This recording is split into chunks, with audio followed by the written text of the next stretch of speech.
그 이제 선거하면 선교지니까 가서 보시면은 뭔가가 좀 새롭지 않겠어요라고 해서 약 3년 전에 김경석 목사님하고 여기 한평한 목사님이 우리 저희 교회에 있을 때에 두 분 앞에 교회를 맡겨놓고 제가 동유럽을 갔어요.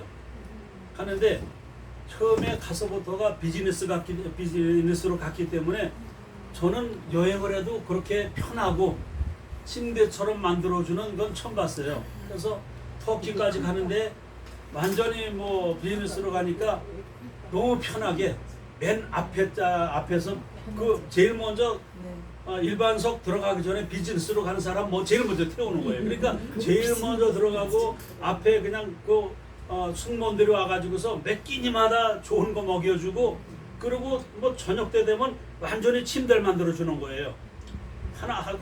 내가 혼자 쓰는 것이 한 칸이 내가 혼자 쓰는 거니까.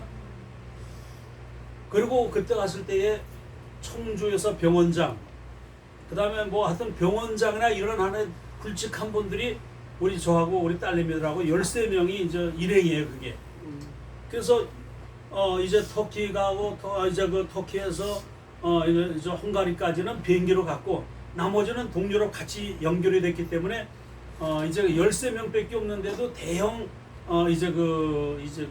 버스를 이용해 가지고 국경마다 넘어가는 것도 이놈들이 전부 그냥 거기서 내리지 않고 전부 해결해 주고 그래서 참 편하게 한 열흘 다녀봤는데 오늘 아침에 일찍이 제가 TV를 어디서 잠깐 봤는데 세계를 소개하는 그런 게 왔는데 그때가 아마 오스트리아를 제가 다녀왔는데 거기 보면 도나우 강이라고 있습니다.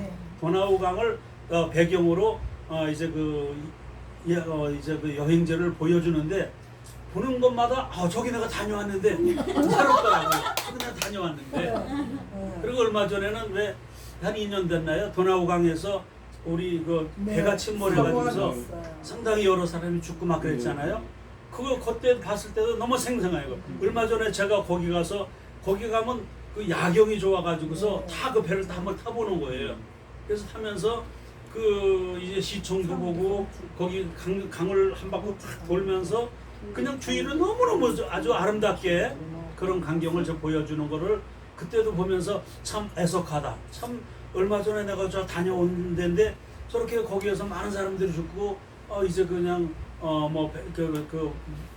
무너진 또 빠진 그 배를 인양하고 하는 것을 봤는데 오늘 아침에 보니까 또 거기 이제 여러 군데를 이제 소개하면서 또 새롭게 이제 봤는데 제가 목회하면서 이제 오늘 예배에 대해서 우리 김경수 목사님 말씀했는데 예배라는 것은 참 얼마나 소중하고 특히 하나님을 믿고 영접하는 특히 주님의 지도자된 여러분들이 여러분의 사명이 얼마나 막중하고 귀중한가를 저는 새삼스럽게 느끼면서 제가 동유럽에 가서 본 교회들을 봤을 때에 옛날에 바울 사도가 그 지역을 다니면서 교회도 짓고 선교지로 삼았던 그 지역이 교회가 세계인들의 관광지가 되어버렸어요. 교회는 아주 너무 잘 져가지고 있는데 그걸 개방해서 놨는데 예배 드리는 게 아니라 관광지들이 거기 가서 보고 또 관광 상품 파는 곳 그것 가지고 운영하는지 몰라도 제가 물어봤어요. 예배 드리나요? 그랬더니 예배가 없다는 거예요. 관광지입니다. 교회는 너무너무 잘 돼 있어요. 그런데 겉에봐도 너무너무 근사한데도 예배가 없는 거예요. 예배 없으면 그건 하나의 죽은 교회죠. 그래서 다른 사람들은 믿지 않은 분들은 보면서 그냥 너무 좋다 근사하다 그러는데 지금 보는 마음에서 상당히 마음이 아프고 제 목회자 입장에서 내가 목사입니다 이렇게 내서 오지는 못하지만은 그런데 하나의 오스트리아에서 신기한 모습을 봤어요. 그 큰 대형 교회가 있는 바로 옆에 스데반 집사 교회라고 하는 그 스데반 교회 그 대성전 그 바로 옆에 보니까 한국 사람이 운영하는 한글로 써 있는 거예요. 그 오스트리아 한인 교회 이렇게 한글로 간판이 붙었어요. 이거 너무 반갑잖아요. 그래가지고서 가서 문을 이렇게 두드렸더니 문을 잠겨놨어요. 그래서 안에는 못 봤지만은 그런데 하나 아주 너무 반가운 거는 거기 우리 한국 사람이 한국인 목사가 가서 거기서 그 목회를 하고 있다는 거예요. 한인 교회 해놓고서 한글로 써 있으니까. 그래서 야 그래도 이분이 지역을 살릴 수 있는 그런 하나의 역할을 감당하고 있구나라고 생각했는데, 여러분들이 뭐 매스컴을 들어서 잘 아시겠지만은 코로나19를 통해서 가장 피해를 많이 본 교회가 그런 나라가 바로 기독교 국가더라고요. 하나님 믿는 이제 그 국가가 가장 큰 피해를 많이 보고 있어요. 영국 같은데 아주 하나님 믿는 나라 아니에요.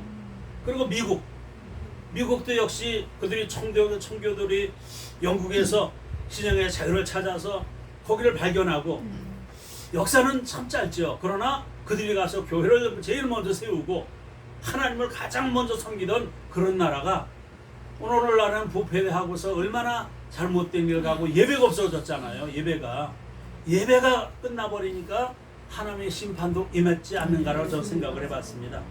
그렇기 때문에 한국교회 요새는 제가 가만히 이제 우리나라 뭐 제가 저 같은 사람이 무슨 뭐 나라의 어떤 뭐 그러나 저도 적지만은 나름대로 이제 그 하나님 기도하면서 하나님 우리 대한민국을 지금까지 보호해 주셨는데, 이 나라 하나님이 이 나라 세우신 많은 죄종들이 순교의 피를 흘려가면서 이 나라를 세웠는데, 그들이 이 대한민국을 이제 우리나라가 받기만 했던 우리나라가 이제 선교적으로 세계에 가서 이제 선교의 이제 복음을 또 이제 전파하고 있는데, 이런 하나 이 대한민국이 이 코로나19 때문에 이런 극심한 어려움을 당하고 있는데, 어찌 보면 세계가 당하고 있는 이 아픔을 우리 대한민국에 세워주신 우리 목사님들의 어떤 사명적인 일이 오늘 이 일이 아니겠는가를 생각해 보면서 저는 요새 가만히 보면서 하나 안타까운 것이 있어요. 지난번에 어떤 목사님이 나와서 시청 앞에서 막 그냥 했는데, 저는 그것보다도 그 일보다도 한국에 있는 어느 큰 교회 목사님들이, 그리고 대형교회 목사님, 그리고 많이 알려진 목사님들이 시청 앞에서 공문이라도 각 교단 있잖아요. 교단을 공문 보내서 우리 지금 거기에서 뭐 다른 교인들을 떠나서 우리 목회자들이 주회종들이 하나님 앞에 금식하며 나라와 세계 민족을 해서 한번 기도해야 할 테니까 나오십시오라고 하는 그런 하나의 이제 그 메시지도 한번 받아가면서, 그러면 안 갈 사람이 어디 있겠어요? 괜히 가서 뭐 태극기 흔드는 이게 아니라 순수하게 시청 앞이들 어디 가서라도 목회자들이 뭐 수백 명이 혹은 수천 명이 모여가지고 진짜 이 대한민국에서 많은 교인들 앞에서 그들이 모범적으로 밤을 새가면서도 부르짖는 거예요, 하나님 앞에. 그런 아주 멋진 계획을 좀 세웠으면 하는데, 그게 저희같이 뭐 이렇게 이름 없는 사람에서는 안 통하잖아요. 적어도 한국에서 큰 대교회에 한기총 뭐 하고 있습니까? 한기총이라도 나가서 거기서 그 일 시작하게 되면은 적게 한기총에 갔는데 그 다음에는 그 일이 합당하다고 여길 것 같으면은 거기 안 가나 마을 목사님이 어디 있겠냐고요. 저도 시청 앞에 먼저 누군가 그만하실 때 나가서 그냥 가서 몇 시간 이렇게 앉았다 왔는데, 그건 아무런 의미가 없는 거잖아. 한 옆에서는 막 그러고 있는데 또 옆에서는 뭐 다른 팀들이 뭐 그냥 떠들고 또 반대하는 팀들이 떠들고, 그건 정신없고 저 시청 앞에 우리 몇몇 목사님 갔다가 그냥 고기만 숙이고 들어왔는데, 그게 아니라 진짜 나라와 민족을 위해서 진짜 죽으면 죽으려라 거기에서 좀 회개 운동도 해가면서 그런 미스바 운동 같은 그런 운동을 벌린다고 할 것 같으면 하나님이 우리 대한민국을 안 도와주시겠는가를 저는 생각해 봤어요. 예배의 중요성, 저는 여기 저 김경수 목사님을 참 제가 좋아하는 것이 저분이 예배에 대한 아주 열심을 아주 강하고 가지는 분이에요. 그래서 우리 교회에서도 이제 많은 교회는 아니지만은 저희 교회는 성실교회라고 하는 이름을 붙였는데 저희 교회는 지역을 담당하는 그런 하나의 교회가 아니라 우리 신학교를 졸업하시고 나서 이제 그 목사가 되셨는데 혹은 뭐 강도사가 되셨는데 임지가 없는 거예요. 목사 되는데 가서 개척도 못하고 지금 있는 그런 목사님들을 여기는 하나의 훈련소로 우리가 삼아서 지금 일하고 있는 거예요. 그래서 처음에는 김경수 목사님과 우리 한평원 목사님, 여기 오시는 한평원 교수님이 합류해서 같이 그런 일을 했는데 이제 그분은 다시 개척해 나가시고 지금 김경수 목사님이 저를 도와서 지금 우리 성실교회를 운영하고 있는데 여기는 뭐 다른 지역에 있는 그 교인들은 뭐 이렇게 제 5층에 있는데 밑에 쪽 보면 전부 그 교회가 여러 개 있지 않아요. 그 교회들은 지역을 담당하시고 여기는 순수하게 논산 훈련소 같이 진짜 목회하시고 아직도 임지가 없는 그런 분들은 오셔서 본인이 원하면은 설교도 하시면 되고 기도해 하시면서 진짜 그 우리 교단에 있는 목사님들을 위해서 기도할 수 있는 그런 훈련소로 지금 운영하고 있기 때문에 저분이 거기에 뭐 적든지 많든지가 어떤 때 보면은 두세 명 놓고도 저희가 기도를 하고 찬송을 이렇게 하는데 그 찬송 전반적인 담당을 우리 김경수 목사님이 하세요. 그래서 이제 그 무디 목사님이 그분이 이제 그 미국 오면 100만 명을 회개시키는 회개 운동을 하셨다고 그랬는데 그 무디 목사님 혼자서 그렇게 하신 것이 아니라 그분에게는 두 분의 돕는 분이 있었기 때문에 무디가 일할 수 있었다고 그랬어요. 첫째는 싱키라는 여가수입니다. 여가수 흑인 가수인데 그분은 그 가수로서의 제가 그 어느 기도원을 한번 가봤었는데 제 교단에 있는 가건자 목사님이라고 하시는 목사님을 운영하는 기도원을 한번 가봤는데 저한테 이제 말씀을 부탁해서 저녁 예배를 제가 인도하기 위해서 기다렸는데 거기에 저는 처음 보는 분인데 복음 가수 한 분이 오셨다는 거예요. 그래서 그분이 오셔서 이제 먼저 이제 그 말씀 전하기 전에 은혜로운 찬송가를 몇 곡 부르겠습니다라고 나왔는데 얼굴은 웃고 있는데 이분은 눈에서는 계속 눈물이 흘러요. 그러니까 보는 사람의 첫 볼 때는 그냥 웃으면서 봤다가 나중에는 자기도 모르게 같이 눈물을 흘리고 있는 거예요. 저도 처음에는 왜 이렇게 앞에 저는 뭐 뒤에 강대상 뒤에서 앉았었기 때문에 교인들이 왜 우는지 몰랐어요. 처음에는 아니 금방까지도 막 찬송하던 양반들이 눈물 흘리고 있는 거예요. 그래서 이상하다라고 해서 제가 옆에 이렇게 봤더니 복음 가수를 한 3곡 정도 부르는 분이 계속 눈물을 줄줄 흘려요. 그래서 난 물어봤어요. 나중에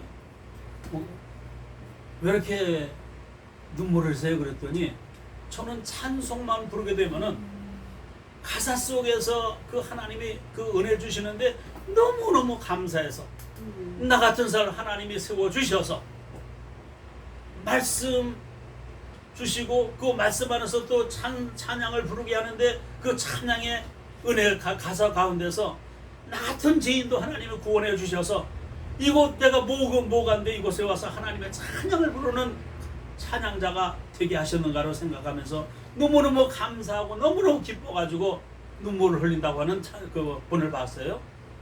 그런데 무디 목사님이 아마 미국에서 복음 증거하실 때에 이분은 진짜 심령을 울릴 수 있는 많은 거기 뭐 교인만 오겠어요.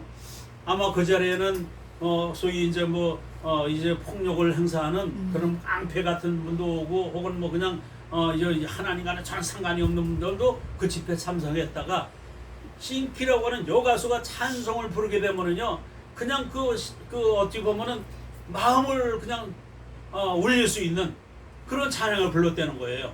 그래서 어떤 사람이든 오든지 간에 먼저 마음문을 열게 만드는 역할을 싱키라는 분이 하셨다는 거예요. 두 번째는 포레이 박사라고 하는 분입니다. 이분은 미국에서 명문대를 나왔어요. 그리고 미국에서 가장 훌륭하다고 하는 신학대를 나온 분이에요. 그리고 목사가 됐어. 그런데 목사가 되고 났는데도 이분은 그 언변이 안 좋아서 그런지 몰라도 설교는 기가 막히게 잘 만들었는데 이 표현하지 못하는 거예요. 그래서 너무너무 누가 봐도 읽어보면 너무 내용이 근사한데 말씀 전하기 위해서는 딱 안 했을 때면은 원고하면 눈이 좀 나쁘시는지 몰라도 원고를 너무 뚫어지게 이것만 바라보시니까 한 번도 앞에 있는 교인들을 안 보시는 거예요. 그리고 말도 좀 더듬다 보니까 너무너무 그 구상은 너무 잘 해놨는데 이분이 표현을 못하는 거예요. 그래서 그걸 가지고 무디라는 분을 만나고 나서 그분 앞에 그걸 준 거예요. 근데 무디는 반대로 이분은 그냥 어떠한 내용이라도 너 이 말씀에 이 불치를 너무 잘해가지고서 감동을 주는 설교를 한 거예요. 그래서 이 세 분이 이제 그 기가 막힌 이 세 분이 하나가 돼가지고서 복음 전을 했는데 각자 맡은 바 은사가 틀리잖아요. 찡키라는 여가수는 심령을 울리고 마음문을 열게 만드는 그런 하나님 은사를 받았고, 토레이 박사라는 분은 자기는 그 학문적으로 너무 기가 막히게 좋은 구상을 너무 잘하고 있지만은 표현을 잘 못하고, 그런데 이 구상을 너무 잘하는 은사를 받았고, 또 무디라는 분은 그분은 실력은 별로 없었잖아요. 어디 봐도. 그렇지만은 이분은 표현을 너무 잘하셔가지고서 천재고 앉아있는 분들에게 어떤 분이든 되게 만들고 그분들을 변화시킬 수 있는 역할을 했다는 거예요. 성경에 보면은 그러한 비슷한 예가 참 많이 있죠. 이스라엘 민족들이 모세라는 지도자를 통해서 그들이 출애굽했잖아요.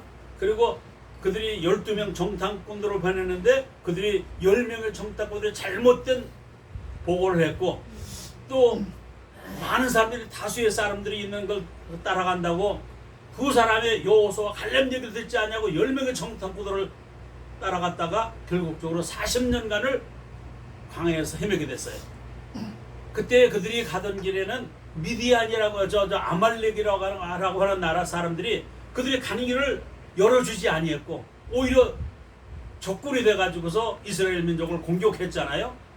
그때 모세가 어떻게 했어요? 높은 산에 올라갑니다.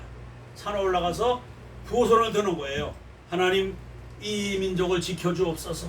이 민족을 보호해달라고 하나님 앞에 간절히 기도할 때는 이상의 여호수아 장군에 나가서 전쟁을 하는데 맨 앞에 나가서 아말렉과 싸우는들이 이기는 거예요. 근데 모세도 사람이잖아요. 손을 너무 팔이 아파가지고 내리게 되면, 이렇게 보게 되면 이전이 지는 거예요. 아말렉이 또 이기는 거예요. 그때 아론과 훌, 자기 매형인 훌과 아론 형이 온 거예요.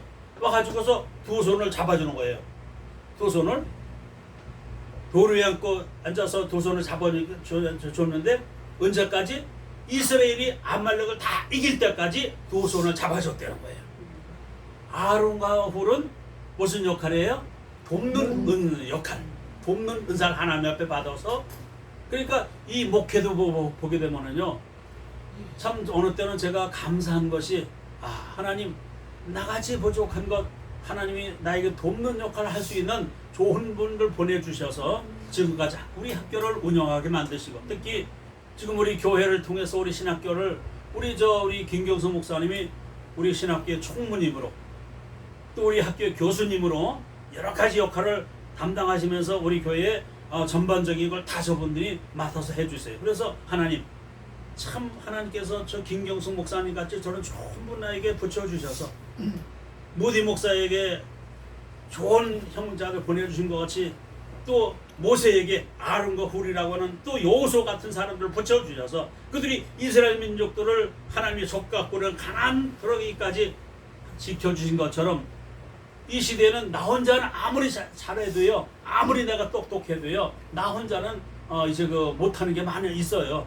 그런데 나 혼자 못하는 것을 우리 김경수 목사님 같은 분도 보내주셔서 그 일을 같이 감당하게 하시니까 뭐 완벽하진 않더라도 제가 지금까지 가장 지금은 코로나19가 와서 굉장히 어렵잖아요. 근데 그 나머지 역할을 우리 김경수 목사님들이 이런 분들이 쭉 해주시고, 또 제가 하나 감사한 것은 매주일마다 우리 김용석 목사님 여기 좀 분교장님이 오셔서 또 우리 신학교 오셔서 맨 마지막 시간을 담당해 주세요. 처음에는 그랬죠. 아이 목사님 좀 첫 시간보다 둘째 시간이나 한 1시나 2시 이렇게 하셔서 내가 가서 여기 한번 오기 위해서는 아침에 제가 9시면 출발해야 돼요. 집에서. 그래서 계속 2시간 넘게 전철을 타고 여기 오면 10시경, 12시경 되는 거예요. 느긋하게 가면 2시간 반, 빨리 와도 제가 뭐 전철 가면 내가 빨리 온다고 빨리 오는 건 아니잖아요. 그래서 하여튼 여기 2시간에서 3시간 걸려요. 여기 오는데. 또 가는데 2시간, 3시간 걸리고.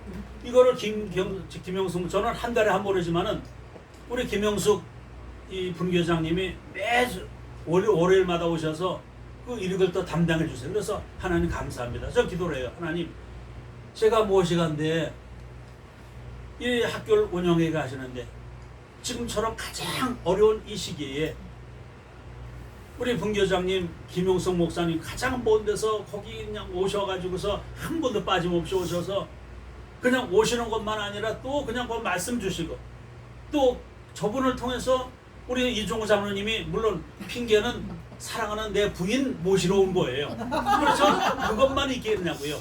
오시면 수고하십니다 라고 하면서 저한테도 저녁을 극진하게 다 대접을 해주고 내가 너무 감사한 거예요. 그러면 저는 들어가서 그러지. 하나님 감사합니다. 오늘 한 날도 하나님 내가 저분들한테 뭔가를 자꾸만 줘야 되는데 나는 주길 원하는데 하나님 줄 건 없는데 저분들이 계속적으로 나에게 그리스도의 사랑을 공급해 주시니 감사합니다.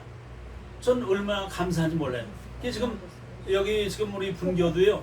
제가 여기 오신 여러분에게 진짜 감사하는 것은 우리 실질적으로 학생은 이제 졸업해서 이제 그 졸업증 받으시면서 일하실 분은 우리 이종우 장로님 한 분이에요. 그런데도 배후에서 격려해 주시고 또 이제 하나님이 돕는 은사와 같은 역할을 하셔서 저분이 만약에 맨날 혼자 앉아 계신다고 하면 이분도 지칠 거예요. 근데 그냥 얼마나 든든해요. 나를 위해서 기도해 주시는 분들이 있고 나를 위해서 협력해 주시는 분이 있고 그리고 또 이제 무언에 힘내십시오. 용기 가지십시오. 그리고 할 수 있습니다. 라고 하는 긍정적인 힘을 계속적으로 여러분들이 보여 주시니까 저도 힘이 나고 또 우리 이종우 장로님이 힘을 내셔서 이 일을 감당하시는데 저는 그렇게 생각합니다. 물론 대교회 또 큰 교단에서 이제 그 공부 이렇게 하시는 분들 있죠. 근데 그분들이라고 하나님이 특별히 세워서 모세와 같이 쓰시고 또 사명자로 쓰시는 게 아니라 내가 학교는 이제 미지근하게 그 적은 학교 나왔지만은 하나님이 쓰실 때에는 엄청난 큰 일을 감당할 수 있는 능력자를 하나님이 세워 쓰신다는 말이에요. 하나님이 우리 지금 이 시대가 지금 보면은 좋은 시대 아니잖아요. 지금 보면 저는 제가 지금 살아온 세대 속에서 가장 어렵고 힘든 세대가 지금이 아닌가 생각해요. 그리고 아마 저희는 그래도 어릴 때에 추억이 있는 그런 안의 삶을 살아왔잖아요. 제가 수유리 쪽에서 제가 어릴 때 자라서 쌍문동에서 제가 창동국민학교를 나오고 거기 있을 때 제가 수영 다니던 운동 이제 내과 갔던 데가 저 우이동에서 내려오는 거기에요. 쌍문동. 거기면 제가 늘 가서 거기 가서 수영을 하고 예. 그리고 그 우이동에서 내려오는 물이 그때 얼마나 깨끗한지 몰라요. 그 다음에 창동국민학교에서 소풍 간다면 꼭 도봉산으로 갔어요. 그러면 그때는 제가 지금 생각해도 추억이 너무 많은 거예요. 가서 그냥 메뚜기도 잡고 붕어 잡고 그냥 거기 가서 또 그냥 참외밭에 참외수 그냥 소리해다가 그냥 그때 뭐 배발시도 많았어요. 그래서 배 열 때는 몰래 가서 배도 따다 먹어가면서 먹을 게 집에 오늘 없으니까 그렇게 했던 때가 저희는 어릴 때 추억이 많은데 지금 이 시대의 사람들은 추억이 뭐가 있을까 생각. 코로나19 이거 한 번 시작하면 이게 끝없이 될 것 같아요. 독감 주사 해마다 맞듯이 점점 맞는 것만 많아질 것 같아요. 제가 봤을 때 아마 계속 영국 같은 데서 이제 나와서 이야기가 이미 최초의 그들이 백신 맞았는데 6개월이 지나면 역하고 없어진대요. 우리도 아마 6개월이 지나면 또 맞고 그래야 될 거고 이게 앞으로 그러면 지금 앞으로의 우리 추억이 아마 그 어린아이들 추억이 계속 예방주사 맞듯이 그 병 속에서의 삶을 그들이 어떤 추억으로 남기지 않을까. 그러니까 별로 지금 그 사람들은 그냥 그렇게 처음부터가 그렇겠지라고 생각하니까 그게 아마 추억이라고 여길런지 몰라도 옛날에 우리는 참 멋진 추억이 있었다는 생각을 해봐죠. 그런데 어찌됐든지 간에 이 시대에 시대가 지금 이런 어려운 시대에 우리 장로님 같은 분을 하나님이 세워주셔서 이제 그 조예종으로 세우셔서 어찌 보면 이제 그 우리 정통적 옛날에 우리 목사님 되셨던 분 이런 분들 보면은 이제 은퇴하실 나이에 시작하시는 거예요. 근데 제 학교에요. 제 학교에 코로나19 때문에 참 어렵고 힘들다고 하나님 앞에 기도했더니 어느 날 정충성 목사님이 저 오셔가지고 목사님 좋은 일 있습니다. 그게 뭐예요? 그랬더니 오늘 제가 학생 하나 여기 모집했습니다. 그래서 학생이요? 그랬더니 그래서 아이고 참 수고하셨어요. 그런데 뭐예요? 나이가 좀 많아요. 아니 몇 살인데 머리가 하얗고요. 백발이고요. 아니 몇 살이냐고요? 그랬더니 80 됐나? 80대 때 80 가까이. 그게 보니까 45년생이에요. 45년생이면 이제 그 77세인가요? 네, 77세죠. 네. 그런 분이 이제 강화도에 계시는 분이 강화도에서 저희 학교 근방에 아파트에 있는 경비로 오신 분이에요. 감리경 권사님이시고. 그런데 예전에 신학교를 하려고 했을 때에 그분이 신학교에 가서 아마 이분이 학부열이 있어서 신학교를 다닌다고 했더니 그 부인이 하시는 얘기가 나하고 이혼합시다. 아이고, 신학교 다닐 것 같으면 난 당신하고 안 살아. 그래가지고서 이분이 그때 신학을 못했다는 거예요. 그래가지고 이미 지금도 가족은 강화에 있고 이분이 혼자 나와서 경비를 하고 있기 때문에 자기 스스로 돈을 벌잖아요. 그래가지고서 학교를 모시고 왔어요. 그래서 제가 그러면 제가 여쭤봤죠. 그러면 학교 졸업하시게 되면은 80이 넘는데 그때 뭐 하실 겁니까? 그랬더니 목사 된다는 거예요. 목사요? 목사 돼서 뭐 하시게 그랬더니 내 속에는요 무궁무진한 간증이 있다는 거예요.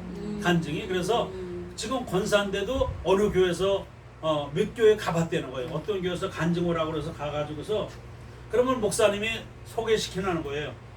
감리교회 뭐 권사님 한 분이 지금 오셨는데 이분이 여러분의 간증해 주시겠습니다 하면서는 이분은 옆에 그냥 다 들어야 되는데 그때부터는 목사님이 안 보인다는 거예요.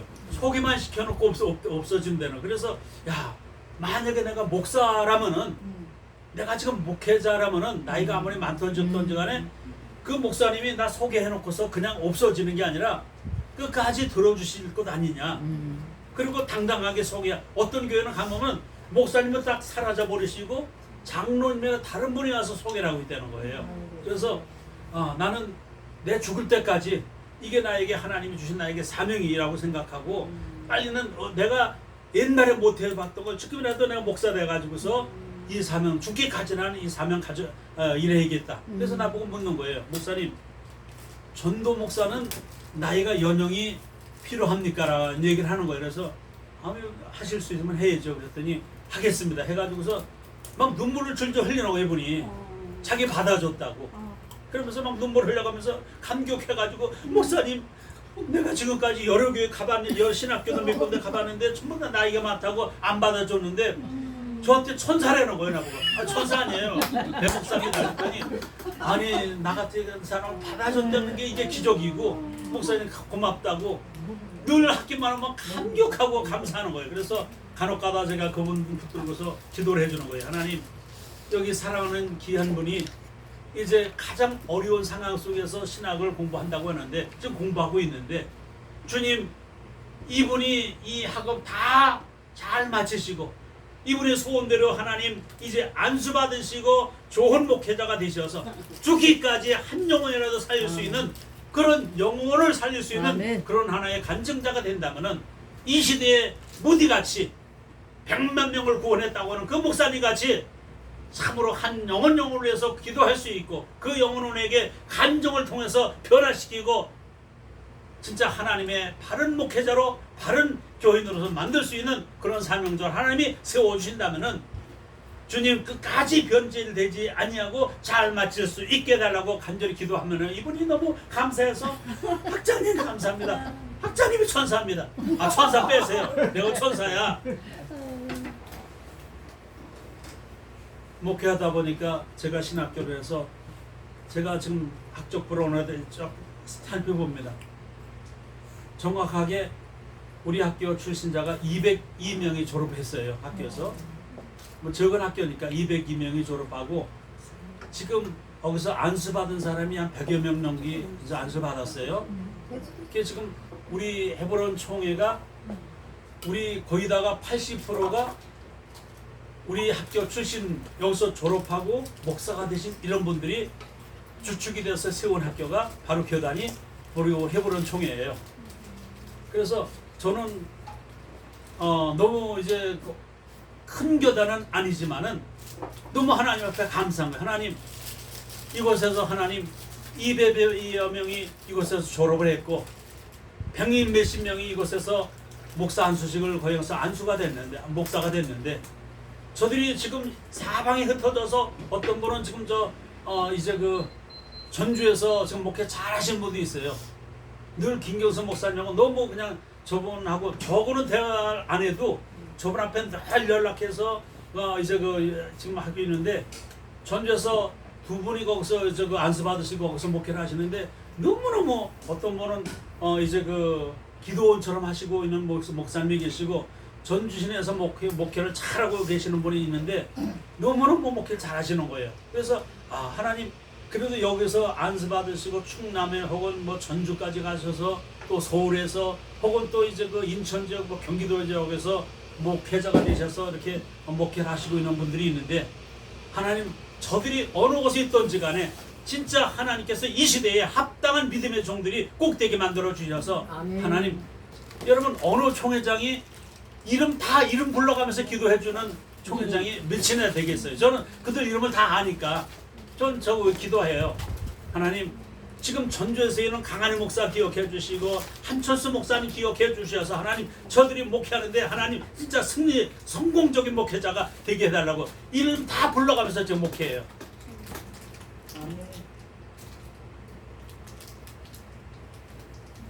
뭐 같은 들은 분도 있는 간증이지만은 하나님이 예배를 통해서 변화시켜 주시고 구원해 주시는 이런 사람들을 많이 볼 수가 있고 그 다음에 제가 선지서 뭐 오늘 다는 하지 않냐고 이거는 요담 시간에 하고 선지서 서론에 나와 있는 얘기지만은 선지서를 통해서 하나님은 16명의 선지서를 통해서 하나님이 그들을 사용하셨는데 그들이 16명이 약 400년 동안 하나님의 말씀을 가지고 그들 앞에 외치게 만드셨어요. 그런데 이 16명이 평탄하고 평풍하고 좋을 때 하나님이 세워주신 것이 아니라 가장 어렵고 힘들고 진짜 좌절할 수밖에 없는 그 시대에 하나님이 선지자로 세워주신 거예요. 하나님이 나팔로 사용하신 거예요. 그런데 여러분 좋은 시대 때 좋은 말만 해가면서 복 받아라 승리해라 뭐 이렇게 좋은 얘기 해주러 가는 그런 하나의 사명자라면 얼마나 좋겠어요. 그런데 16명의 이 사명자들은 하나와 같이 무슨 역할이에요? 가서 그들의 죄를 책망하는 거예요. 죄를 끄집어내는 거예요. 그리고 변화 만들어내는 거예요. 회개하라는 거예요. 여러분 이 시대에 우리는 저나 여러분들이 이 시대에 사명자입니다. 근데 하나님이 여러분에게 어떤 사명 주셨어요? 너 오늘 어느 집에 가서 예배 드려라. 찾아가라는 거예요. 신방하라는 거예요. 근데 가서 무슨 말을 해? 내가 내 입에서 좋은 얘기만 복음 받으세요. 사업이 형통하세요. 뭐 승리하세요. 이런 좋은 얘기 하러 가려면 저도 얼마나 좋아요. 제가 어릴 때 보면은요. 저는 그 7남매에 이제 제가 장남으로 이제 태어났는데 제 여동생들하고 제 밑에 여동생들하고 10년 이상 차이가 나요. 근데 우리 어머님이 돌 때가 되면 떡을 해가지고 뭐 딴 때도 있었지만 떡을 해가지고서 누구 집에 갖다 주러 다녀와 그러면 너무 신나는 거예요. 그냥 주러 가는 걸 그렇게 신나더라고요. 신나. 왜냐면 가져가서 이 떡 갖다 주면은 그 집에서 그냥 버리질 않냐고 뭘 또 주는 거예요. 그냥. 하여튼 어찌됐든지 간에 남에게 뭘 주러 간다고 하면 신나요. 근데 만약에 저한테 가장 제가 어려운 게 있다면은 어디 가서 뭘 의도하라든지 빌려오라고 하면 너무 싫은 거예요. 그냥 너무너무 싫은 거예요. 아마 여러분에게 이 시대에 하나님께서 말씀해 주시는데 김영성 목사님 이름을 딱 부르시면서 너 앞에 집, 요 앞에 집 알지? 알죠? 그 집 너 가서 내가 얘기하는 것 좀 얘기 좀 해. 그 집 안 믿잖아요.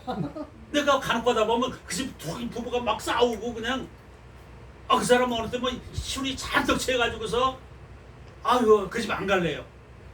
하나님 보내시는 거예요. 그래서 가서 그럼 하나님 그러면 내가 뭐라고 얘기할까요? 그러면 너 그대로 가면 지옥 가니까 너 그대로 살면 지옥 가니까 너 가졌던 모든 행실 다 버리고 그리고 너 행실을 완전 떠나서 이제는 하나님을 믿고 살아야 되는데 이제는 네 가졌던 모든 좋았던 걸 다 버려야 돼. 그러면 너 지옥 가. 해가면서 그 집의 책망적인 것 변해야 될 것 이런 얘기만 자꾸만 하고 오라고 할 것 같으면은 여러분 얼마나 힘들겠어요. 그런데 하나님이 김영성 목사님을 부르시면서 너 그 뒷집 알죠? 그 집 알죠? 그 집 너 갔다 올래?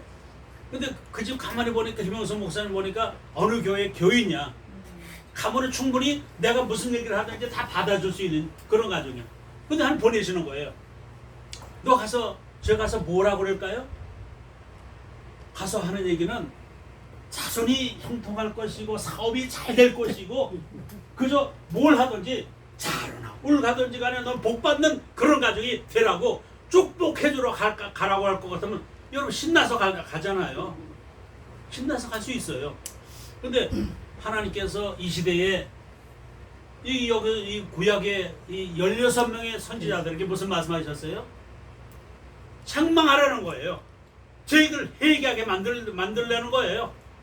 평안을 빌려가는 것이 아니라 그 집에 평안을 깰 수밖에 없는 그런 이야기를 하려는 거예요. 근데 이 16명의 선지자는 가장 극심하고 가장 어려운 시대에 얼마나 어렵고 힘든 시대였냐면은 그 시대에는 하나님을 믿지 않은 악한 왕들이 있었어요. 아합 왕도 있었고 이세벨이라고 하는 가장 악독한 그런 요왕이 있었어요. 그런 사람들을 변화시키는 주의종 만나면 무조건 죽을 수밖에 없어. 막 그냥 이세벨이 맞는 대로 막 그냥 죽였어 그냥. 그래서 그런 죽음을 감수하고서도 가는 것이 선지자의 사명이에요. 내가 오늘 누구 찾아가면 엄청난 나에게 해코지를 할 거라고 알면서도 찾아가야 되는 것이 그때 당시의 사명자예요. 여러분 오늘 저와 여러분에게 지금 이 시대가 여러분 그럼 그 구약 시대 때보다 지금 우리가 지금 이 시대가 더 평안할 때 더 좋은 시대입니까? 저는 아니라고 봐요. 그 시대나 지금이나 많은 주의 종들이 지금 거짓말하고 있다는 거예요. 예수님이 예수님 당시에 종교 지도자들을 만나서 바리새인이나 사두개인 같은 사람 만나가지고 주님 무슨 말씀하셨어요? 주님 보니까 율법적으로 참 잘하고 있는데 용기 좀 내. 근데 복음 지금 너무 율법적으로 나가잖아. 이제 복음주의로 좀 복 있는 그런 하나의 삶을 좀 살아가면서 격려해 주셨을까요? 아니에요. 이 독사의 자식들이라고 하는 책망하셨어요. 엄청난 책망하셨잖아요. 그런데 아마 그때 당시 지금도 이 시대에 살고 있는 주의종들이 그때 예수님 당시에 있었던 많은 종교 지도자들이 나는 독사의 자식들의 길을 가고 있어 라고 여기는 사람은 없었다는 거예요. 나는 지금 책으로 하나님을 잘 믿는 율법주의라고 생각했을 거예요. 난 율법 다 지키잖아요. 그래 바리새인들이 기도하잖아요. 성경에 나와 있는데 성경 보면 두 손을 딱 높이 들고 하나님 감사합니다. 나를 세례와 같이 함께 해주시면 감사합니다. 라고 그들이 자신만만하게 자기 행위를 자랑했다는 거예요. 일주일에 금식도 했습니다. 주님 이 지역 이 지금 나라에는 이 우리나라 사람들에서도 기도할 수 있는 그런 역할을 할 수 있도록 하나님 함께 해주시니 감사합니다. 실질적인 것은 이번 참으로 너무나 잘 얘기했다는 거예요. 열린 무덤 같이. 그러나 행실에 가서는 손 하나 까딱 하지 않는 것이 예수님 책망이잖아요.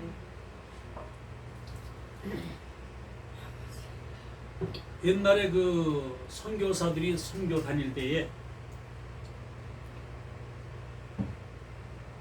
지금처럼 이 목회자들이 막 차고 넘쳐가지고서 제가 처음에 목회할 때만 해도요, 지방 가면 공석 교회만 저 있지 공석 있는 그런 교회가 참 많았어요. 그래서 제일 처음에 내가 목회에 딱 총신대를 나오고 나서 교수님 한 분이 찾아오셔가지고서 그분이 이제 말씀 주셨어요. 근데 제가 맨 앞에서 너무 아멘 잘하니까 예배를 다 이제 강의를 다 마치시더니 저한테 명함을 하나 주시고 갔어요. 졸업반이지? 예. 졸업하고는 어디 갈 데 있어? 없습니다. 그러면 나 생각나면은 진천 우리 교회를 한번 찾아와 해가면서 명함을 하나 주셨어요. 그래서 저는 빼고 없이 신학을 했고 우리 친척이나 저 알고 있는 사람이 하나도 지금이야 저도 우리 집안의 어떤 가문적인 목사가 됐고 그러다 보니까 우리 사촌도 목사네 여기 목사가 몇 명 있지만은 그때는 전혀 그게 없었어요. 그러다 보니까 제 아버님 어머님도 그때는 예수를 안 믿으시니까 그 상황 속에서 우리 아버지가 더군다나 그냥 저한테 늘 하시는 말씀이에요. 김포에서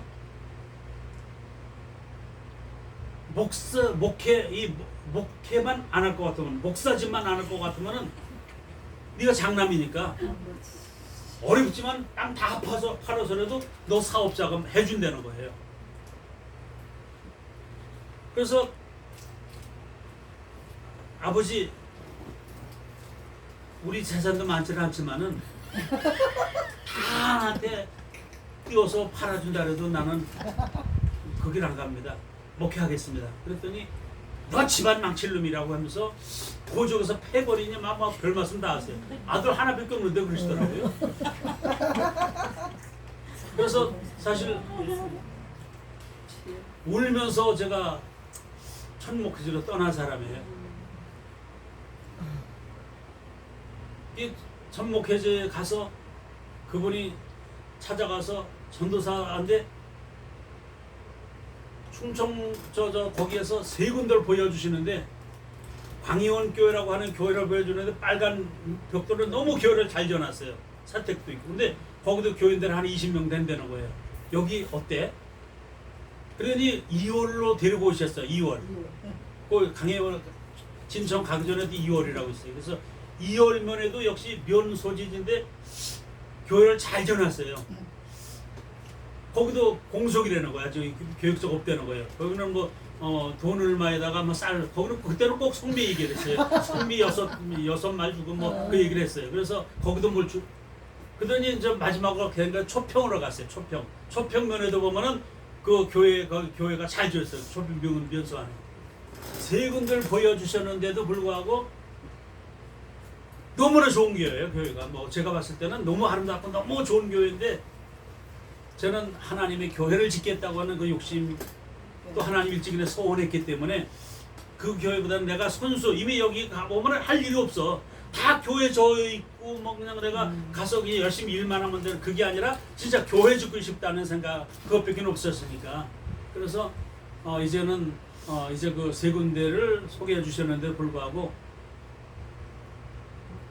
교회가 전혀 쓸 수 없는 38호밖에 마을이 없는 그 다음에 진천에서 이제 마지막 거기는 더 갈 데가 없는 마지막 동네인 그곳을 선택해서 제가 이제 그 교회를 지러 가서 그곳에서 성산교회라고 하는 교회를 지었는데 그런 하나의 그 옛날에 그보다 더 오래된 이야기니까 선교사님이 한 달에 한 번 교회는 저 있지만 한 달에 한 번 선교지를 방문하시는 그런 하나의 방문지였는데 이 선교사님이 한 달에 한 번 찾아가니까 옛날에는 저 어릴 때도 보면은 그 우리 집 바로 뒤가 교회가 있었는데 1년에 몇 번씩 미국에서 물자가 들어오게 되면은 대접을 줬어요. 이렇게.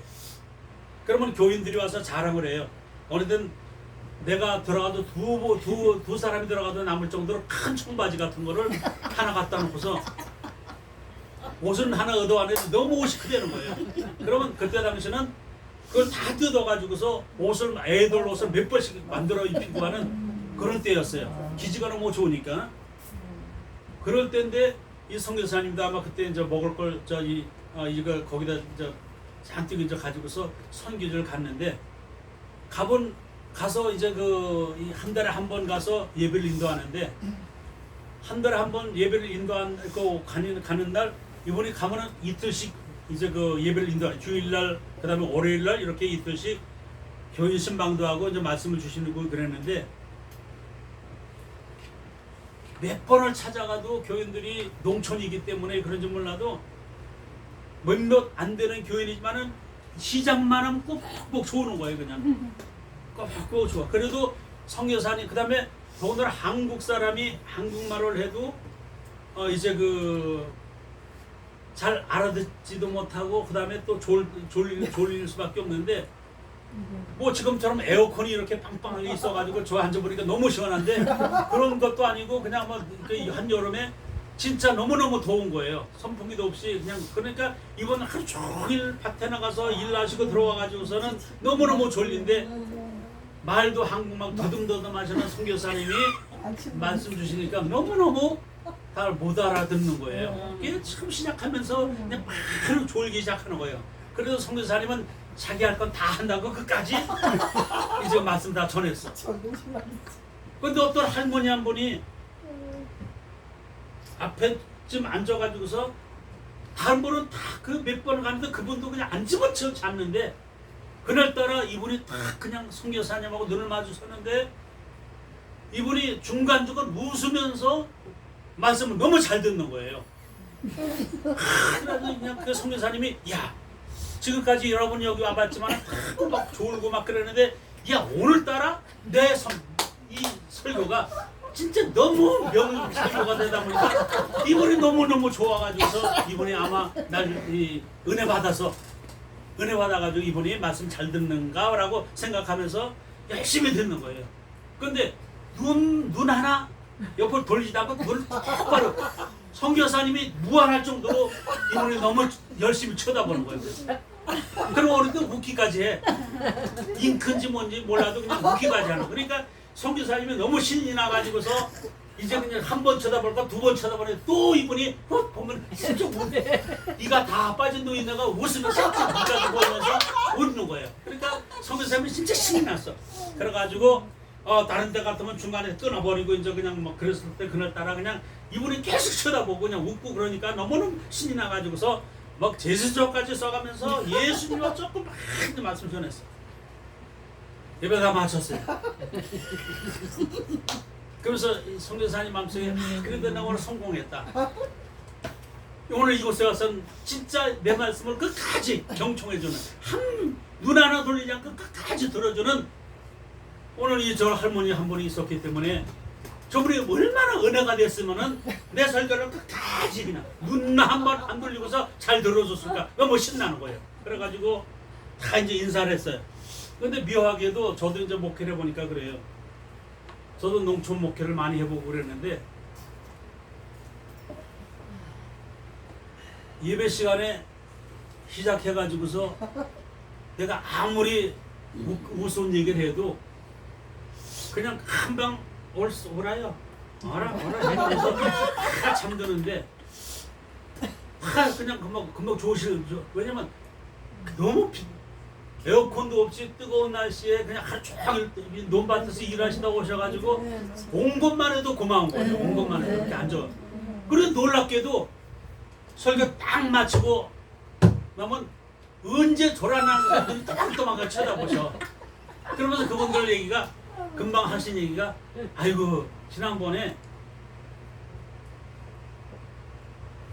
농촌 드라마 옛날에 있었죠. 전원일기가 아유 전원일기에 거기 나오는 인물들 얘기하면서 아니 금방 조시던 양반들이 연속곡 얘기하면 서로 눈이 어떻게 됐대? 해가면서 얘기하시는 거예요. 그래도 나와준 게 고마운 거예요.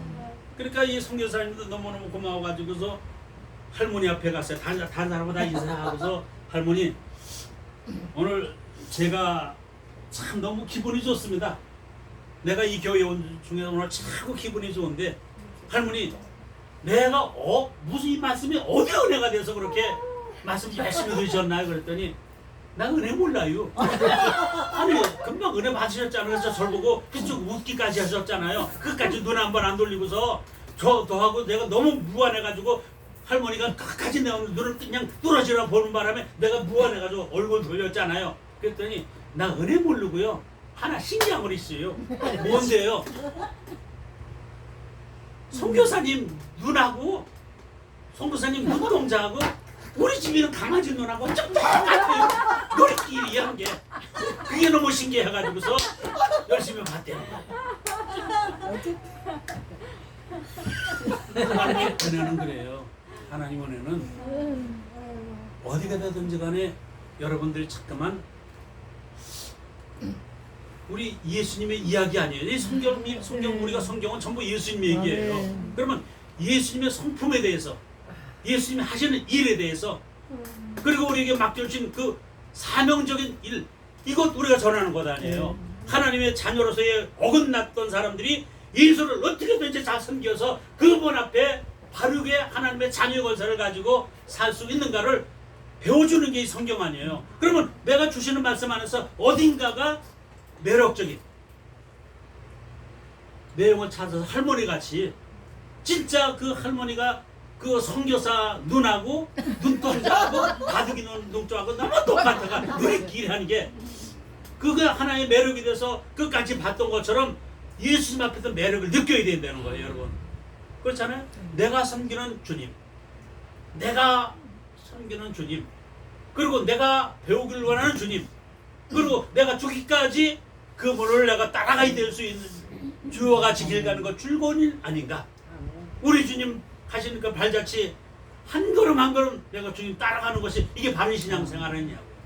그 일을 하는데 뭔가가 주님의 매력을 느껴서 내가 주님 앞에 어떤 시기 되든지 간에 주님 앞에 어떤 면이 매력이 돼서 내가 오늘 하나님 앞에 은혜 받아야 되겠다는 그런 간절한 믿음관이 있어야만 여러분 우리가 은혜가 되고 그리고 그런 사람 속에 하나님의 은혜로 채워주시지 않겠는가를 생각해 봅니다.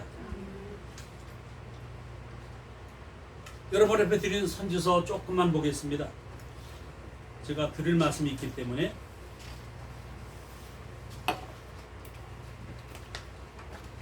아까 말씀드린 대로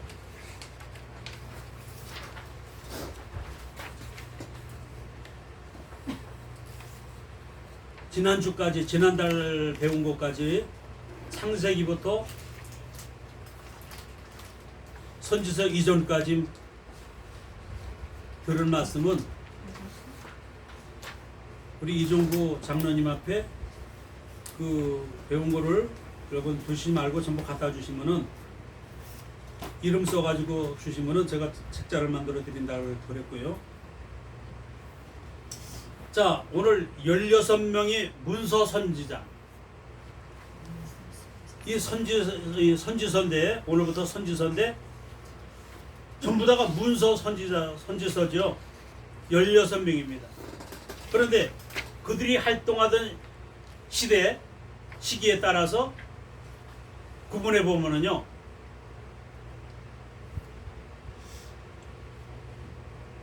유다는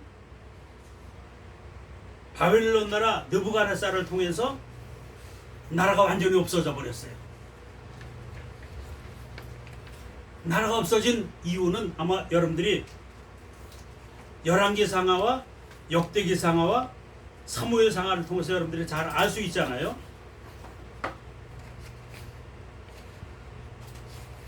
그런데 그들이 하나님을 바로 잘 섬겼다면은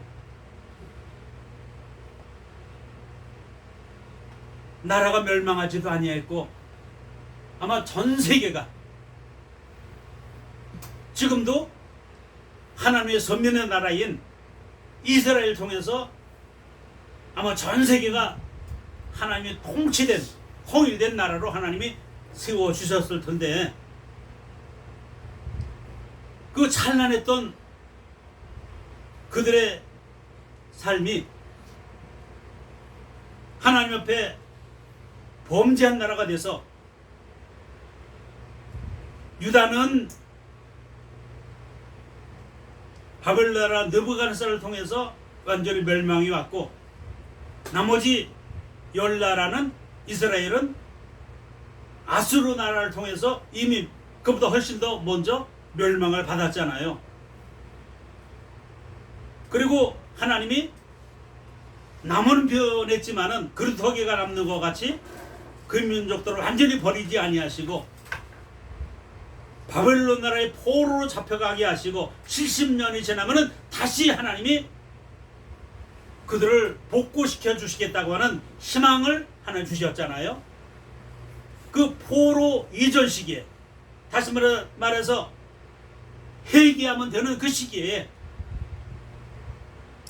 포로 이전 시기에 11명의 선지자들을 보내셔서 계속적으로 그들에게 하나님이 권면하셨다는 거예요. 돌이키라는 거예요. 회개하고 다시 돌아오라는 거예요. 그리고 끝내 나라가 포로로 잡혀가 버리고 돌 위에 돌 하나 남지 아니하고 그 찬란했던 예루살렘 성전이 파괴가 됐고 나라는 완전히 빼앗겨 버리는 그 시기에 포로 시기에 활동하던 선지자 에스겔서와 다니엘 두 선지자를 통해서 또 말씀 주셨고 그 다음에 포로 이후 시기에 학개나 스가라나 말라기를 통해서 포로 이후 시기에 활동하던 선지자들을 통합해서 16명을 우리가 볼 수가 있는데 이 세 부류 포로 이전 시기, 포로 시기, 포로 이후 시기에 세 그룹이 나눠지는데 그들이 활동한 시간은 약 400년간의 기간이 있었고요. 하나님께서는 예루살렘의 멸망을 전후해서 선지자들을 집중적으로 투입하셨지요. 그리고 그들에게 하나님 메시지를 주셔서 말씀을 전해 주셨는데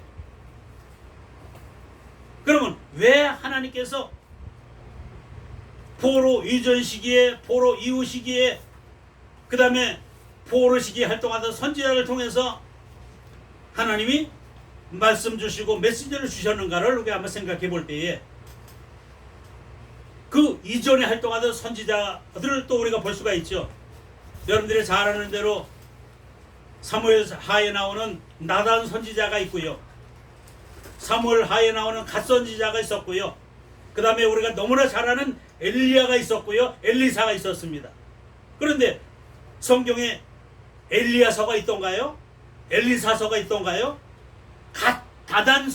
나단이라고 하는 그런 성경이 있던가요? 갓도 없습니다. 왜 그들에게 주시는 메시지는 기록해 주시지 아니하고 예루살렘 멸망 전후의 선지자들의 메시지만을 후대에 전하게 하셨는가라고 하는 이 사실을 우리가 한번 생각해 봐야 되는 거잖아요. 자, 구속사에 있어서 이 시기가 얼마나 중요한 의미를 갖고 있는가를 우리가 한번 살펴봐야 된다는 거예요. 예루살렘의 심판을 예언한 경고가 최후 심판에 대한 경고를 포함한 계시의 복합 속도는 이중성이 있기 때문이다. 그렇기 때문에 하나님의 선민인 이 백성인 이스라엘 백성들이 포로 이후 70년 만에 귀환하게 될 때에 소망의 메시지도 종말의 메시아 왕국에 도래됐을 때에 일어날 회복에 대한 예언을 함축해 주시고 있다. 그렇기 때문에 우리가 예언서를 상고할 때에 유의할 점은 우리 예수님의 초림과 재림사건에 겹쳐 있다는 거예요. 첫 번째 성전이 바벨론의 느부갓네살을 통해서 완전히 파괴돼 버렸잖아요. 두 번째 성전이 로마의 디도 장군에 의해서 완전히 파괴돼 버렸잖아요. 이것과 함께 최후의 환란이 겹쳐 있기도 한다는 거예요. 그러므로 예언서는 이미 성취될 날의 이야기가 아니라 그 시대의 이야기라는 거예요. 히브리서 3장 15절 오늘날 너희가 그의 음성을 듣거든 노하심을 격동할 때와 같이 너희 마음을 강팍해 하지 말라. 예, 이미 경고 주셨잖아요.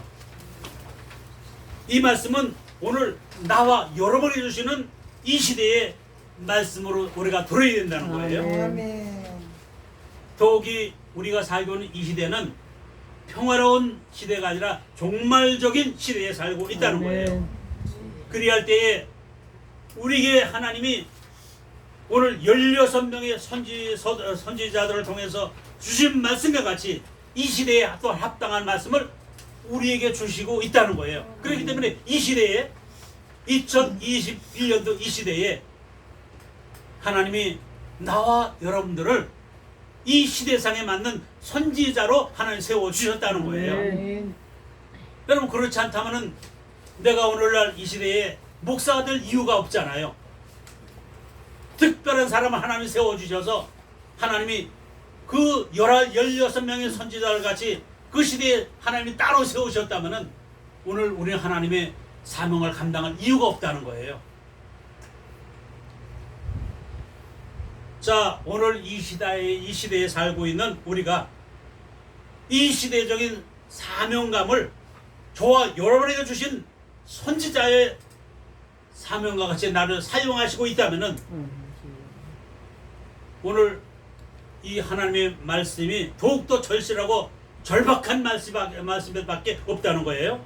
자, 선지자들의 메시지를 요약해 보게 되면은요, 한결같이 죄를 책망하고 있습니다. 해결을 촉구하고 있습니다.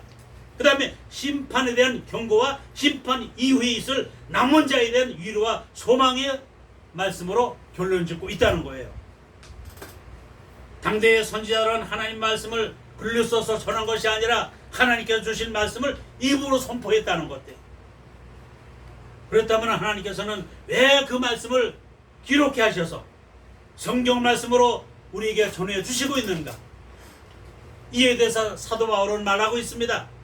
고린도전서 10장 11절에 저희에게 당하는 이런 일이 그 우리 되고 또한 말세를 만난 우리의 경계로 기록하였느니라. 예, 아멘입니다. 선지서를 기록해 하신 목적은 당대를 위해서가 아니라 그 이후 세대에 세움받은 말씀의 사역자들에게 이 말씀을 그 입에 담아서 선포하게 하셨다는 거예요. 세울받은 말씀의 사역자들에게 이 말씀을 그 입에 담아서 선포하게 하셨는데 첫 번 선지자들에게 임한 말씀과 동일하게 하나님 말씀이 각 시대에 외쳐지기를 원하시고 있다는 거예요. 여러분 16명의 우리보다 먼저 와서 선지자적 사명을 감당해 주셨던 그 분들이 받았던 그 말씀의 메시지가 오늘 이 시대에 살고 있는 저와 여러분에게도 동일하게 주시고 있다는 거예요. 아멘. 그렇다면 죄를 책망하는 자로, 해결을 촉구하는 자로, 심판에 대한 경고와 심판 이후에 있을 일들에 대해서 우리에게 하나님은 말씀을 또 전하라고 우리에게 이 시대에 말씀하고 있지 않은가를 한번 생각해 봐야 된다는 거예요. 자, 하박국 1장 13절에 눈이 정결하심으로 악을 참아보지 못하시며 회역을 참아보지 못하시는 하나님께서는 구약시대나 신약시대를 막론하고 동일하시며 예, 히브리서 13장 8절에 예수 그리스도는 어제나 오늘이나 영원토록 동일하시니라. 예레미야서 17장 9절에는 만물보다 거짓되고 심히 부패한 것은 인간의 마음이라. 예, 아멘입니다. 이렇게 말씀하신 대로 타락하고 부패한 인간의 죄성도 구약시대나 신약시대나 오늘 이 시대에 동일하다면은 이들에 대한 하나님의 탄식도 동일하시다는 거예요. 이들을 향해서 외쳐야 될 말씀이 그 사역자들의 메시지도 동일해야 된다는 거예요. 즉 죄를 책망해야 됩니다. 해결을 촉구해야 됩니다. 다가올 심판을 분명히 있다는 사실을 우리가 바로 알고 경고해야 된다는 거예요. 그리고 오늘 이 시대에 오신 메시아, 오직 우리의 영원한 어제도 오늘이도 영원토록 동일하신 그 주님, 천하인간의 다른 이름을 주신 적이 없고 오늘 우리에게 예수 믿어야 구원받고 예수 믿어야 승리할 수 있다고는 이 확실한 소망을 증거해야 된다는 거예요. 아멘. 구약시대 선지자들은 장차 오실 메시아를 증거하고 있습니다. 신약시대의 말씀의 사역자들은 이미 오신 메시아를 더욱 증거하는 자가 되고 있습니다. 그리고 다시 오실 메시아를 믿는 오늘 우리도 동일한 말씀을 가지고 외쳐야 된다는 거예요. 자, 또 우리가 명심해야 될 만한 문서 선지자들은 16명에 불과하지만은 그들이 활동하던 당시에 거짓 선지자들은 부지기수로 많았다는 거예요. 오늘 시대도 마찬가지죠. 참된 선지자가 있는가 하면은 거짓 선지자도 무지 부수직으로 많이 있다는 거예요. 이 사실을 오늘 구약의 말씀이 우리에게 거울이 돼서 이 시대를 바로 깨우치고 바로 알아야 된다는 거예요. 열왕기상 22장 22절에요. 여호와께서 저에게 이르시되 어떻게 하겠느냐. 가로되 내가 나가서 거짓말하는 영이 되어 그 모든 선지자 입에 있겠나이다. 여호와께서 가라사대 너는 깨이겠고 또 이루리라. 나가서 그리하라. 예, 미가야 선지자가 하나님의 말씀을 받아서 아합의 패전을 예언할 때에 거짓 선지자들에게 하신 말씀들이죠. 예레미야서 22장 16절부터 22절에 보니까 거짓 선지자들의 특성은 예레미야서 8장 11절에 내 백성이 상처를 심상히 고쳐주고 말하기를 평강하다 하고 거짓 평화를 전했다는 사실입니다. 여러분, 오늘 여러분의 입에서 이 시대가 마지막 종말 시대고 내가 보는, 내가 알고 있는, 그리고 내가 느끼고 있는 이 거짓되고 부패된 이 세상을 여러분들이 바로 알고 있다면은 여러분 입에서는 어떤 말이 나와야 맞겠습니까? 여러분 입에서 평강하다 여러분 이런 말만 해야 되겠습니까? 아이 평안해, 괜찮아, 무슨 종말이야 해가면서 세상 즐기고 살아, 세상은 내 사람은 생명이 하나뿐이야, 죽으면 끝이야 해가면서 여러분 세상적으로 내가 나가서 그들을 독려해가면서 실컷 즐겨 해가면서 그들을 격려해주면 되겠습니까? 바로 그 시대에도 거짓 선지자들은요, 진짜 거짓 선지자들이 참으로 많았는데 하나님을 섬기는 소수의 바른 말하는 선지자는 적었다는 사실이에요. 에레미야서 8장 11절에 내 백성의 상처를 심상히 고쳐주고, 여러분 저는 간혹가다 그런 생각해봐요.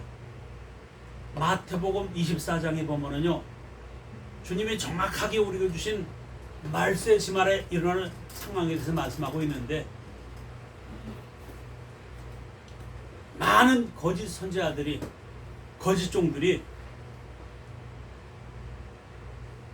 많은 사람을 미혹해 하는데, 근데 놀라운 것은요, 그들이 행하는 일에 아무 역사가 안 나타난다면은 안 따라가면 되는데, 그들이 행하는 일에 막 한점 불도 내린대요.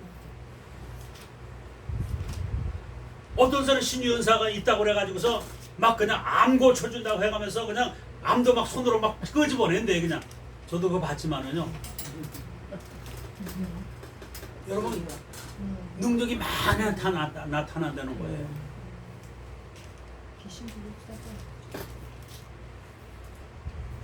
그리고 그 소문을 조금만 낳게 되면은요, 부지기수로 모인다는 거예요.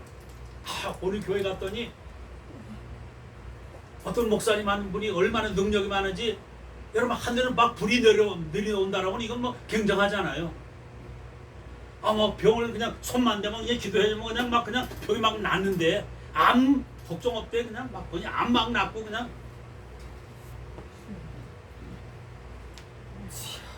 여러분 적그리스도 같은 사람들이 많이 나타나요. 이게 주님의 마지막 종말에 대한 이야기잖아요.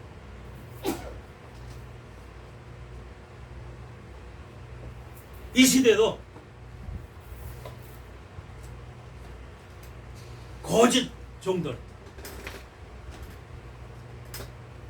거짓 잘못된, 그러니까 여러분 교회가요, 여러분이 섬기시는 교회는 어떤지 몰라도요, 너무 평안하다 너무 복받아라 하는 그 얘기보다는 진짜 한 영혼이라도 영혼을 살릴 수 있는 성령의 말씀을 바로 전할 수 있는, 그들 앞에 회개도 촉구해가면서, 원자가 어떤 목사님이 물어봤다는 거예요. 대형 교회인데, 목사님 교회는 그렇게 여러 번 했어도 왜 회개에 대해서 한 말씀도 하지 않으세요? 그랬더니 회개하면 헌금이 떨어진다는 거예요. 딱 해봤더니 너무 회개 막 촉구해봤더니 교인도 떨어져 버리고 헌금도 떨어져 버리더라. 그런데 그냥 복 받으라고 하는 사업도 잘 된다. 자녀가 그냥 그냥 개떡같이 살아도 내 자녀를 통해서 그냥 해가면서 자녀 축복해주고 그냥 자녀 잘 된다 그러고 그냥 사업해가면서 막 불법을 저지르는 그런 사업장이라도 그냥 복 받아라 막 하다 보니까 헌금이 그냥 막 쏟아지고 막 그랬다는 얘기 들어봤어요.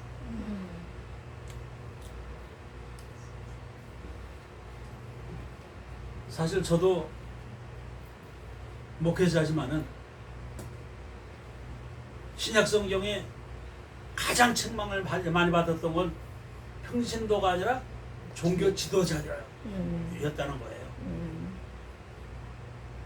당시에 최고로 잘 믿었다고는 바리새인 같은 사람들, 사두개인 같은 율법사 같은 사람들, 이런 사람들이 가장 예수님 앞에 책망을 많이 받았다는 거예요. 신약에 그렇기 때문에 교인들 앞에 너무 인기가 많은 목회자는 위험하다는 거예요. 여러분 진짜 바른 말 하는 목회자가 되면 교인들 앞에 인기가 없어야 돼. 우리 목사님은 맨날 회개 타령이야 그냥. 왜 그리고 뭐 잘못되고 지적 많이 해? 그 목사가 올바른 목사라는 거예요. 장로님 제목이 맨날 그래요. 네?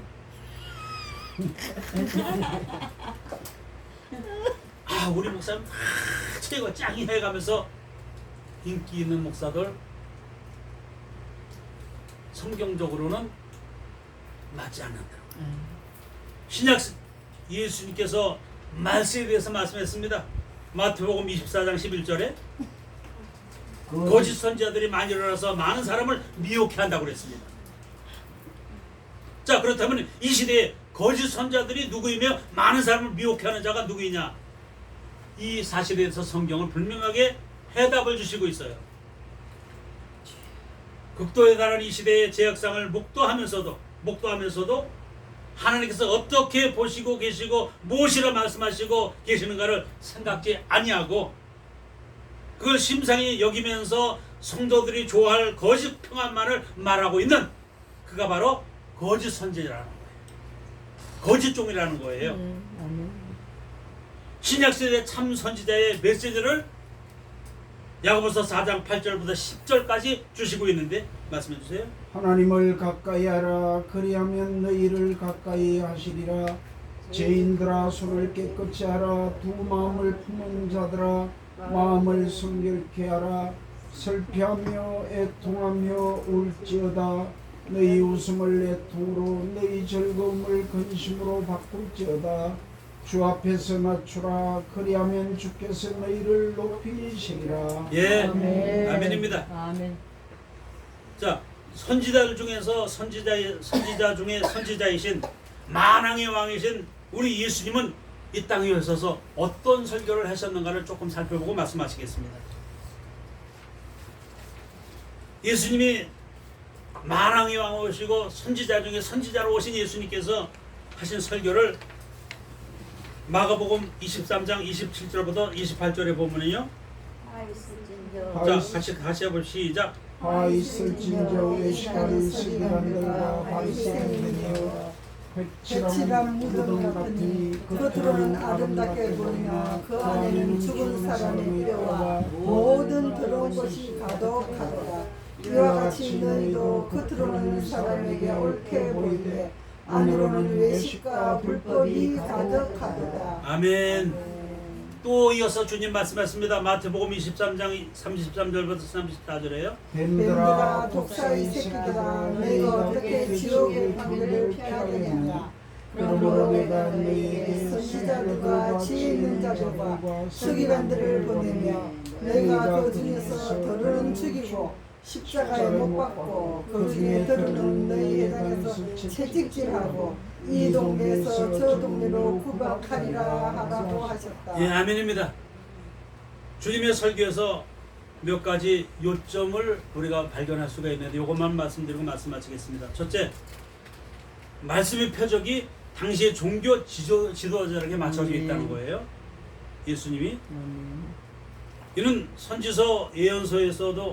선지서에서도 초점이 당시의 두령, 방백, 제사장, 거짓 선지자들에게 맞춰 있는 것처럼 16명의 선지자들이 평민들을 대상으로 말씀보다는 그 당시의 최고 지도자들에게 하나님이 주신 말씀을 선포하게 하셨는데 예수님도 역시 오셔서 제일 처음에 주신 말씀이 평민이 아니라 그 당시의 최고 지식인들 또 최고 지도자들에게 맞춰져 있다는 거예요. 자, 그 이유는 마태복음 23장 13절에 천국문을 사람들 앞에서 닫고 너희도 들어가지 않고 들어가려 하는 자도 들어가지 못하게 하기 때문이다. 예. 두 번째는 주님의 설교만으로는 주시는 말씀이 뱀들아 독사의 새끼들아 이렇게 천하에 못된 악동으로 주님 여기셨습니다. 여러분 그렇잖아요? 이 보면은 주님의 설교에서 보면 주신 말씀이 뱀들아 독사의 새끼들아 이렇게 외쳤다면은 그 사람들을 받는 대상자들은 당시의 최고 악인들, 악질들, 악종들로 여겨졌잖아요. 그때의 서기관들과 바리새인들로서는 당시로서는 대중들에게는 어떤 사람들이었어요? 최고의 인기 있는 사람들이었어요. 가장 존경받는 사람들이었어요. 그 다음에 당시의 백성들은 감히 올려다 볼 수도 없을 정도로 경건한 삶을 사는다고 자부했던 사람들이에요.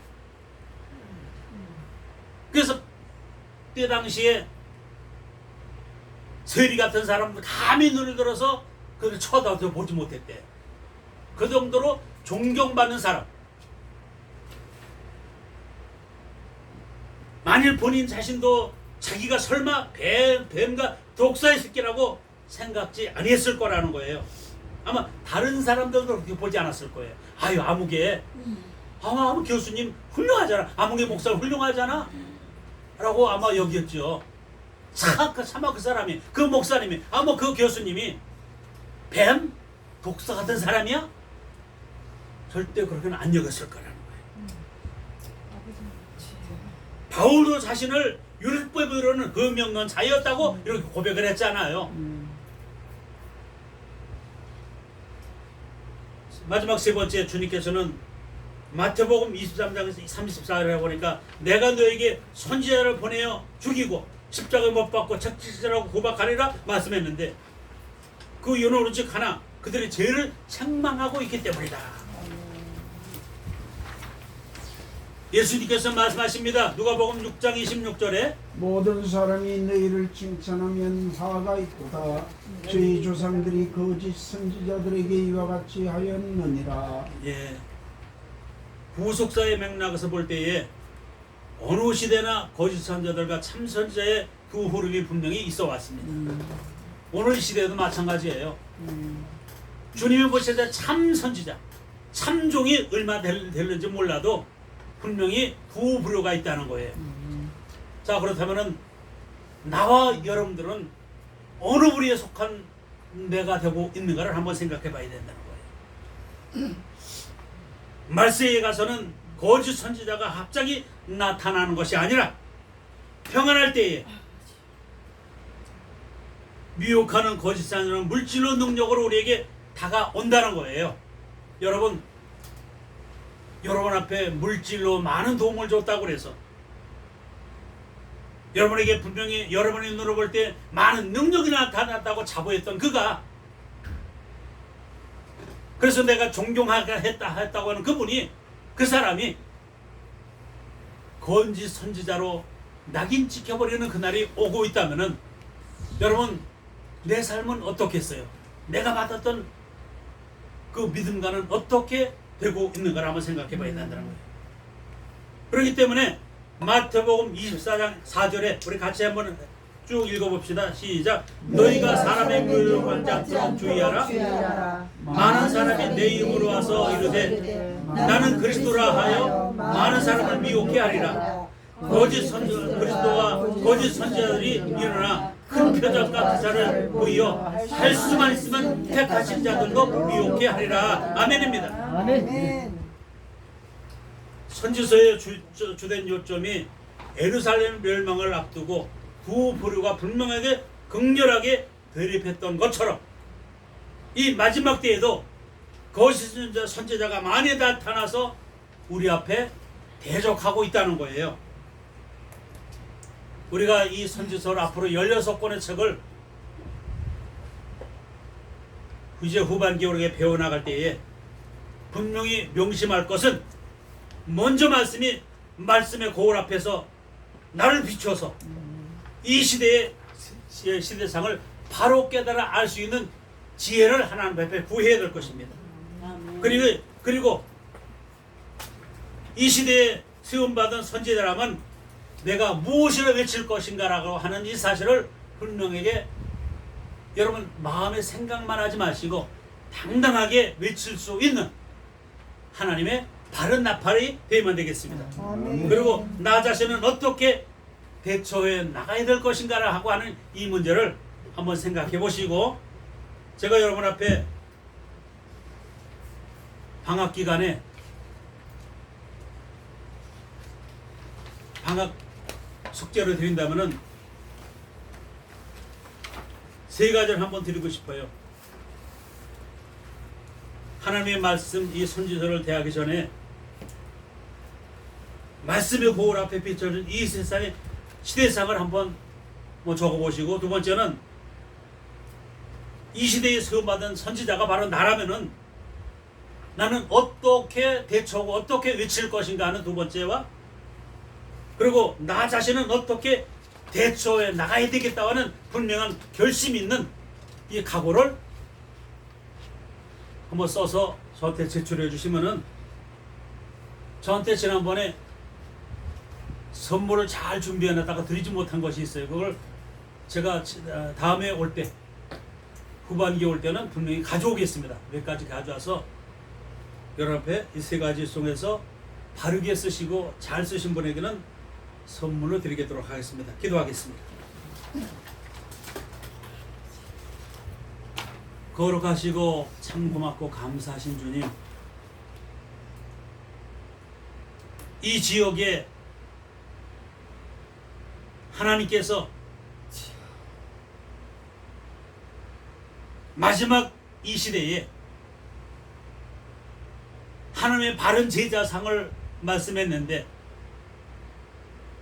이곳에 선지학교를 세운 것은 분명코 하나님 아버지께서 바른 제사상을 가지고 아버지 하나님 주님의 뜻을 바로 이루어 드리시면서 맡겨진 사명을 죽도록 충성하시면서 감당할 좋은 정도를 좋은 훈련을 통해서 세움 받는 아름다운 신학교로 하나님 세움 받기를 원하셔서 이곳에 우리 분교를 세워주신 줄 믿습니다. 아멘.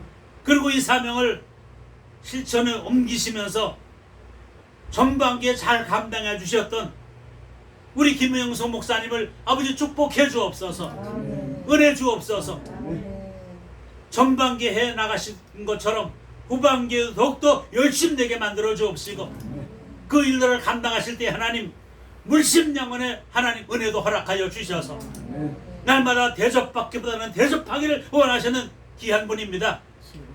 아버지 하는 그 마음속에 선기의 하나님 상을 허락하여 주옵시고, 날마다 감사의 조건으로 세워주셔서 아버지 하나님 영광 가운데 승리할 수 있는 귀한 종이 꼭 되게 만들어 주셔서 충성된 내 종이라고 칭찬해 주시는 반열 안에 들 수 있는 귀한 분이 되게 도와 주시옵소서.